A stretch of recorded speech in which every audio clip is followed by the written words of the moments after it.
આ શેના કારણે? આ સદભાવનાની શક્તિ છે એના કારણે.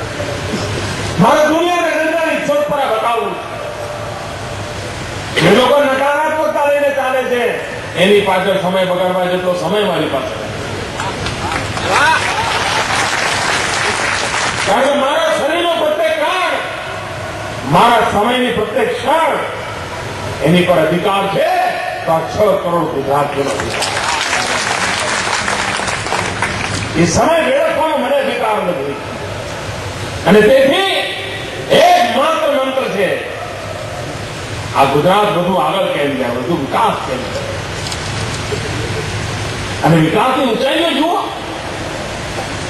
અન્ય રાજ્યોમાં શું ચાલતું હોય છે? અન્ય રાજ્યો ભારત સરકાર પાસે જાય તો શું માગે? ખાંડનો કોટા વધારજો, કેરોસીનનો કોટા વધારજો, રસ્તા માટે પૈસા આપજો, કે ગામડા માટે આ એવું બધું હોય. આપણને ખબર છે આપણને આપતા તો છે નહીં. તમને કામ ટાઈમ ક્યાં બગાડવો છે?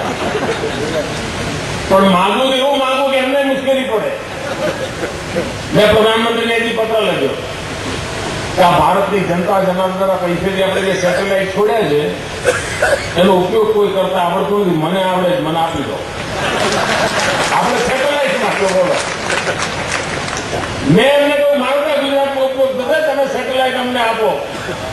એમને હતું કે કોઈ રાખનાર નથી. કોણ આપ્યું? આ ગુજરાત આપે. હમણાં અઠવાડિયા પહેલા મારી વાત માની અને અમને એક ટ્રાન્સપોર્ટેન્ટ આપવા માટે 36 મેગાહર્ટ્ઝ એ કેપેસિટી આપણને વાપરવાનું કહ્યું છે. આનો લાભ કેટલો થવાનો છે? મિત્રો, ગુજરાત એક જ રાજ્ય છે જેના 18,000 ગામોની અંદર બ્રોડબેન્ડ કનેક્ટિવિટી છે. અને જયારે આ 36 મેગાહર્ટ્ઝ આ બ્રોડબેન્ડની કનેક્ટિવિટીની તાકાત મળે એટલે ગામડાની અંદર બાળકોને મારે લોંગ ડિસ્ટન્સ એજ્યુકેશન આપવું હોય, દૂર સુદૂર આદિવાસી જંગલમાં બેઠેલા બાળકને ગાંધીનગરના ઉત્તમ શિક્ષકથી ભણાવવું હોય તો આ ચેનલથી આપણે ભણાવી શકીએ. ખેડૂતને માર્ગદર્શન આપવું આપી શકીએ. એના માટે માન્યું અને એને કામને આગળ ધપાવ્યું. અમારી વિકાસની આ કલ્પના છે. તમે ફીફા કાઢ્યા કરો છો, એમની સ્થિતિ કેવી તમે વિચાર કરો. હજુ પણ કોંગ્રેસના લોકો ભાષણ કરે તો હેન્ડપંપનું જ ભાષણ કરે. હેન્ડપંપ, એમને હેન્ડપંપથી આગળ પાણીની કોઈ વ્યવસ્થા હોય ખબર જ નથી. અને દશા તો એવી, આ તમારા સુરત જિલ્લામાં ભાઈ અમરસિંહભાઈ ચૌધરી કોંગ્રેસના મુખ્યમંત્રી હતા. એમના ગામમાં હું જયારે ગયો ત્યાં સુધી હેન્ડપંપ ચાલતા હતા. એટલે આ મુખ્યમંત્રી હતા, તમારા ગામમાં તો કઈ પાણીના નળનું કરવું છું, પણ ના, પાણીની ટાંકી બનાવેલી પણ કોઈ રજૂઆત ન કરે કે આ ટાંકીમાં પાણી ભરાય, કારણ કે એમને હેન્ડપંપની ટેવ પડી ગઈ. હું એના ગામ ગયો, ગામ જઈને પાણીની ટાંકી ચાલુ કરી અને મેં કહ્યું કે તમારા મુખ્યમંત્રી ભલે આપી ના ગયા હોય, મારે તમને ઘેર ઘેર પાણી પહોંચાડવું છે ને પહોંચાડ્યું. હેન્ડપંપથી આગળ એમને ક્યારેક વિચાર ન કર્યો. વિકાસની કલ્પના જ નહોતી એમને. આ રણ, આ કચ્છમાં રણ, આ મારા આયા પછી આવ્યું ભાઈ? મારા આયા પછી આવ્યું, પહેલા હતું નહોતું. મને દેખાણ એમને ના દેખાણ. આજે સફેદ રણ જોવા માટે અમિતાભ બચ્ચન દરેકના ઘેર લઈને ટહુકો કરે છે, કચ્છ જોવા આવો. અમિતાભ બચ્ચન ટીવી સિરિયલમાં આવીને બધાને કહે છે કચ્છ નહીં દેખા તો કુછ નહીં દેખા.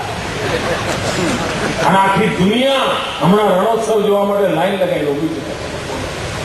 આખી દુનિયાને કહ્યું કે આટલું બધું છે ભાઈ, એમને ખબર જ નથી. 1600 કિલોમીટરનો સમુદ્ર કિનારો, ખારી પાર ધરતી, ખારી હવા.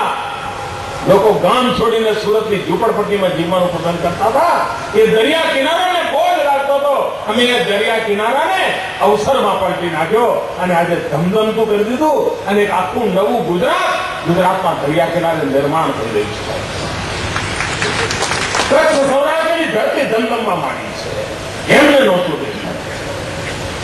ભાઈઓ બહેનો, વિકાસના મંત્ર લઈને અમે આગળ વધ્યા છે. અને મંત્રને મારે સુરત, આજે હું આવ્યો તો સુરત અધિકારીઓ ત્યાં બેસવાનો 2100 કરોડ રૂપિયા મારે સુરતને નવી યોજના માટે દેવા.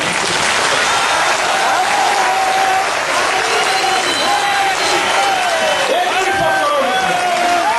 બીઆરટીએસનું કામ હોય, નવા પુલ બનાવવાના હોય, પાણી શુદ્ધ કરીને લોકોને પહોંચાડવાનું હોય, 2100 કરોડ રૂપિયા.